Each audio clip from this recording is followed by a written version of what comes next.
শিল্পী গোষ্ঠী, এই প্রত্যেকটিকে আইনের আওতায় আনতে হবে এবং গ্রেফতার করে তাদেরকে দৃষ্টান্তমূলক শাস্তি প্রদান করতে হবে। তো যারা ঈমান আনার পরে সন্দেহ রাখে, সন্দেহ করে, সে মুমিন আর থাকতে পারে না। ঈমান আনছে আল্লাহর উপর, এরপরে আবার তুমি সন্দেহ কেন করো? এই কথাই আল্লাহ পাক এখানে বলেছেন, সন্দেহ করা যাবে না। বর্তমান বাংলাদেশের প্রেক্ষাপটে সবচেয়ে বেশি আলোচিত একটি ঘটনা, বাউল শিল্পী আবুল সরকার। বাউল শিল্পী কি সরকার? আবুল সরকার। সে আল্লাহ এবং ইসলামের গুরুত্বপূর্ণ বিষয়ে জঘন্যতম কটূক্তি করেছে। সে বলেছে যে আল্লাহ তাআলা এক জায়গায় বলেছে তিনি প্রথম নূর সৃষ্টি করেছেন। আর পড়তে তো পারেন আরবি, একটা টান দিয়া খালাকাল্লাহু এশ, প্রথমে আল্লাহ এশক সৃষ্টি করছে, এরপরে আরশ সৃষ্টি করেছে, এরপরে আল্লাহ আবার আরেক জায়গায় বললেন তিনি রূহ প্রথমে সৃষ্টি করেছেন। এটা আবুল সরকারের কথা। সে এই কথাগুলো মুসলমানদের ইসলামের কোন কিতাবে পেয়েছে তাকে জিজ্ঞাসা করলে সে বলতে হবে আল্লাহ তাআলা কোন জায়গায় এই কথা বলেন নাই আল্লাহ প্রথমে এশক সৃষ্টি করেছেন। তুমি যে আল্লাহর সামনে এই মিথ্যা কথাটা বললা, আল্লাহ তাআলা এশক সৃষ্টি করেছেন, আল্লাহ এই কথা বলেন নাই কোথাও যে আল্লাহ প্রথমে রূহ সৃষ্টি করেছেন। এই কথা আল্লাহ কোথাও বলেন নাই। তুমি এই কথা কিভাবে বললো আল্লাহর সামনে আল্লাহ এই কথা বলেছেন? সে বলল যে একবার কয় এশক সৃষ্টি করছেন, আল্লাহ তাআলা আরেকবার কয় প্রথমে রূহ সৃষ্টি করেছেন, আবার আল্লাহ তাআলা আরেক জায়গায় করতেছে যে তিনি কি সৃষ্টি করেছেন? প্রেম সৃষ্টি করেছেন।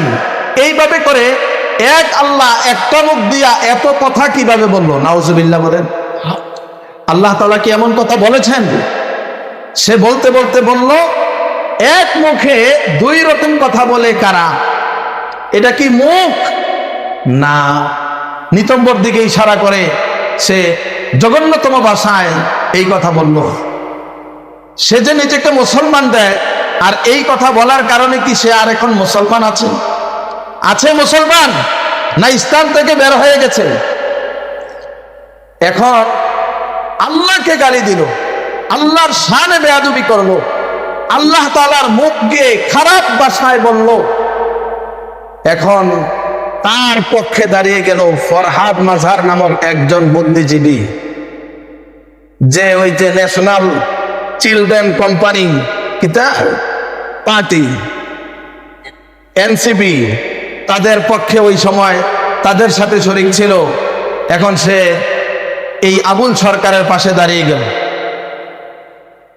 বাস তার দেখা দেখি এখন আমাদের দেশের একটি বড় দল, তার মহাসচিব সাহেব, তিনিও এখন সেই নাস্তিক, সেই মুরতাদ আবুল সরকারের পক্ষে কথা বলা শুরু করলো। যারা আল্লাহর শানে বেয়াদবি করেছে, সে যেরকম মুরতাদ হয়ে গেছে, তার পক্ষে যারা অবস্থান করেছে ঠিক তারা এরকম মুরতাদ হয়ে গেছে। মুসলমান থাকতে পারে? কখনো থাকতে পারে না। আল্লাহর শানে বেয়াদবি করে আবার মুসলমান কিভাবে থাকে? এই জন্য আবুল সরকার সহ বাউল শিল্পী গোষ্ঠী, তাদের ভিডিও আছে, তাদের অনুষ্ঠানগুলোতে তারা কিভাবে আল্লাহর শানে, নবীর শানে এবং ইসলামের বিরুদ্ধাচরণ করে, কথায় কথায় আলেম উলামাদেরকে ব্যঙ্গভাবে তারা উপস্থাপন করে এবং ইসলামের প্রত্যেকটি বিষয় নিয়ে তারা ঠাট্টা বিদ্রুপ করে। এই প্রত্যেকটিকে আইনের আওতায় আনতে হবে এবং গ্রেফতার করে তাদেরকে দৃষ্টান্তমূলক শাস্তি প্রদান করতে হবে। যদি তাদেরকে দৃষ্টান্তমূলক শাস্তি আজকে করা হয়, ভবিষ্যতে আর এই দেশে নাস্তিক মুরতাদ মাথা চারা দিয়ে উঠার সাহস করবে না। যদি সরকার ব্যর্থ হয় তাদেরকে দৃষ্টান্তমূলক শাস্তি প্রদান করতে, এই দেশের তৌহিদি জনতা 90% মুসলমানদের দেশে এই ধরনের আল্লাহর শানে কটূক্তি করা, বেয়াদবি করা কোনোভাবেই বরদাস্ত করা হবে না। তৌহিদি জনতা উপযুক্ত বিচার করবে, 10 জনের সামনে রাস্তায় এনে তাদেরকে কঠিন শাস্তি প্রদান করবে। কথা বলা ঠিক না বেঠিক? আমরা আল্লাহকে বিশ্বাস করি, আমরা রাসূলকে বিশ্বাস করি। আমাদের ঈমান, আমাদের আকীদা, আমরা আমাদের জানের চেয়ে আমাদের নবীকে ভালোবাসি। কথা বলেন ঠিক না বেঠিক? আমরা আমাদের জানের চেয়ে, আমাদের মালের চেয়ে, আমাদের সন্তানের চেয়ে, আমাদের আত্মীয় স্বজন সকলের চেয়ে আমরা আল্লাহকে বেশি ভালোবাসি। কথা বলেন ঠিক না বেঠিক? এই আল্লাহর শানে আমাদের এই দেশে, মুসলমানদের দেশে তুমি বেয়াদবি করবা, কটূক্তি করবা, তোমার বিরুদ্ধে যেতে বলবো। সরকার অনতিবিলম্বে তাদেরকে গ্রেফতার করে সবগুলোকে বিচার করতে হবে। আর না হয় উপযুক্ত যা বিচার করা দরকার এই দেশের তাওহীদি জনতা বিচার করবে ইনশাআল্লাহ।